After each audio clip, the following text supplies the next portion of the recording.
कन्नौज जिला न्यायालय में उस वक्त हड़कंप मच गया जब अचानक एक फायर हुआ। फायर कर भाग रहे युवक को कुछ अधिवक्ताओं ने पकड़कर पुलिस को सौंप दिया। दूसरी तरफ युवक खुद को निर्दोष बताकर कुछ अधिवक्ताओं पर ही झूठा फंसाने का आरोप लगा रहा है। दरअसल आपको बता दें कि कन्नौज के हैबतपुर कटरा का आदेश अपने चाचा की हत्या के मामले में गवाही देने कोर्ट आया था। अधिवक्ताओं का कहना है कि एक युवक ने कोर्ट की गैलरी में अचानक तमंचा निकालकर किसी पर फायर कर दिया। ये तो गनीमत रही कि गोली किसी को लगी नहीं। फायर के बाद कुछ अधिवक्ताओं ने हिम्मत कर युवक को दौड़ाया तो वह भागते हुए गिर पड़ा। अधिवक्ताओं ने उसे तमंचे कारतूस सहित दबोच कर पुलिस को सौंप दिया। अधिवक्ताओं ने कोर्ट की सुरक्षा को भी कटघरे में खड़ा किया है। कोर्ट परिसर में आज दो वादकारियों के बीच में विवाद हुआ और उसमें एक वादकारी ने दूसरे वादकारी के ऊपर फायर कर दिया। वहां मौजूद अधिवक्ताओं ने उस फायर करने वाले व्यक्ति को मौके पर पकड़ लिया और पुलिस को बुलाकर उसके सुपुर्द कर दिया।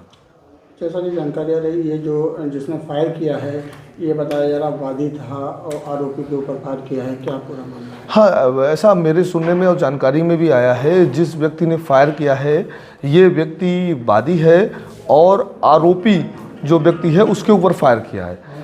जो मेरी जानकारी में बात आई है उस जानकारी के हिसाब से आरोपी ने वादी के पिता को मार दिया था, तो मुझे लगता है कि शायद बदला लेने की नीयत से फायर किया गया।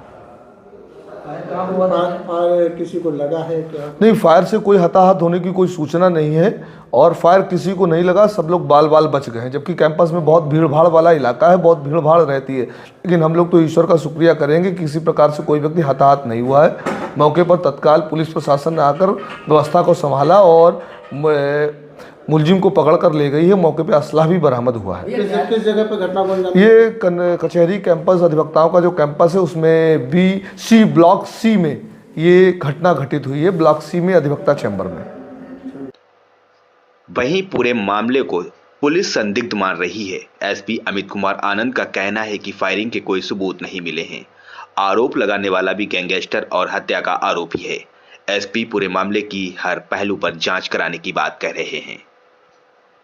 थाना कन्नौज क्षेत्रांतर्गत न्यायालय परिसर से बाहर वकीलों के चैम्बर की तरफ एक फायर करने की सूचना प्राप्त हुई थी। प्रथम सूचना ये प्राप्त हुई थी कि आदेश यादव नामक व्यक्ति ने चंदन यादव पे फायर किया है। तत्काल मौके पे पुलिस पहुंची, दोनों पक्षों को पुलिस थाने पे लाई और उनसे पूछताछ किया।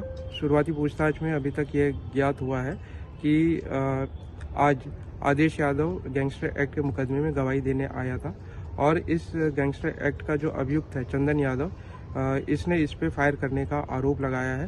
चंदन यादव ने 2022 में आदेश यादव के चाचा की हत्या की थी, जिस संबंध में मुकदमा भी पंजीकृत किया गया था थाना कोतवाली कन्नौज पे और वर्तमान में ये बेल पे बाहर था।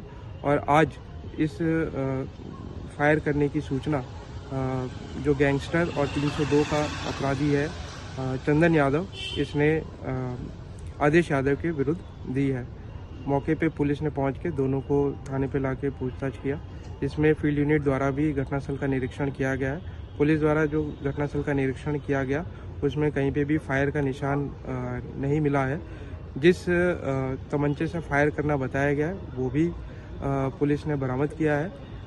दोनों में से किसी को भी कोई चोट नहीं लगी है, किसी भी प्रकार की हानि नहीं है, क्योंकि जो गैंगस्टर और 302 के अपराधी ने वादी पक्ष पे आरोप लगाया है और घटनास्थल की जो परिस्थिति है उसके देखने से घटना संदिग्ध प्रतीत होती है। फिर भी दोनों पक्षों को हिरासत में लेके पुलिस पूछताछ कर रही है। जो भी तथ्य सामने आएंगे उसके अनुसार विधिक कार्रवाई पूर्ण करी जाएगी। आए हुए थे और एक वादकारी अपने साथ असला लेके कोर्ट कैंपस तक गया और उसके बाद जब वो यहाँ जहाँ अधिवक्ताओं के चैम्बर हैं वहाँ पर आया है तो उसने एक फायर मारा है और वो जो असला लाया था वो असला लेके कोर्ट कैंपस भी गया है, उसका वहाँ पीछा करता रहा, लेकिन उसे वहाँ मौका नहीं मिला और जहाँ पर अधिवक्ता लोग बैठते हैं यहाँ पर उसे मौका मिला और यहाँ कम से कम 500-600 अधिवक्ता खड़े थे, उनके बीच में ही उसने फायर मारा है उस पर। लेकिन वो फायर ना तो उसके लगा ना वकीलों को लगा, ये अल्लाह का शुक्र है।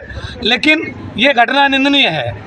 बड़ा सवाल खड़ा, जिस तरह से बाहर सुरक्षा व्यवस्था लगी होती है उसके बावजूद भी कैंपस असला में पहुंचा। अधिवक्ता जहाँ पर बैठते हैं वहाँ पर कोई सुरक्षा व्यवस्था नहीं है, सारे गेट खुले रहते हैं, कोई यहाँ पर्चा हल नहीं है, कोई किसी को पूछने वाला अच्छा, नहीं। फायर करने वाले की जानकारी मिल पाई है, कहाँ का रहने वाला ये- था, क्या मामले में आया था? लोगों ने उसे पकड़ लिया था और पकड़ने के बाद पुलिस आ गई थी, उसे लेकर गई है। उसका नाम पता क्या है वो अब वही बताएगा। जिसके ऊपर फायर किया गया उससे आप लोगों उससे- की बात वो- हुई, उसने क्या बताया किस मामले उससे में? हम लोगों की कोई बात नहीं हो पाई क्योंकि वो भी अपनी जान बचा के भाग रहा था, तो उससे भी हमारी कोई बात नहीं। अच्छा, किस असला से फायर किया गया? एक देसी कट्टा टाइप में था, उसी से उसने फायर किया है। लगभग कितने लोगों ने वहाँ पर देखा ये फायर होते हुए? अब वहाँ पर तो काफ़ी लोग थे, गैलरी में फायर हुआ है, वहाँ पर तो कभी लोग थे। मौके पे आप लोगों ने पकड़ा था या? मौके पर तो वो फिसल गया था, फिसलने पे उसे लोगों ने दाब लिया, तब पकड़ा गया है। पकड़ा किसी ने फिसलने पे पकड़ लिया था। पुलिस आई थी मौके हाँ, पुलिस आई थी, सामने बेंच पड़ी थी, दोनों पार्टियों को ले गई? दोनों पार्टियों ने जिसने फायर किया था, जिसके बाद कट्टा बरामद हुआ है और उसके साथ पुलिस लेके गई है। अभी आप लोग भी जो है कोर्ट में शिकायती पत्र देने हाँ, गए थे, शिकायत के कोर्ट करने। इसलिए गए किस थे, संबंध में शिकायत? इसलिए शिकायत करने गए थे कि हमारे अधिवक्ताओं के चैम्बरों की और यहाँ कोई सुरक्षा व्यवस्था नहीं है। इस सुरक्षा की मांग को लेकर हम लोग माननीय प्रभारी जनपद न्यायालय से मिलने गए थे।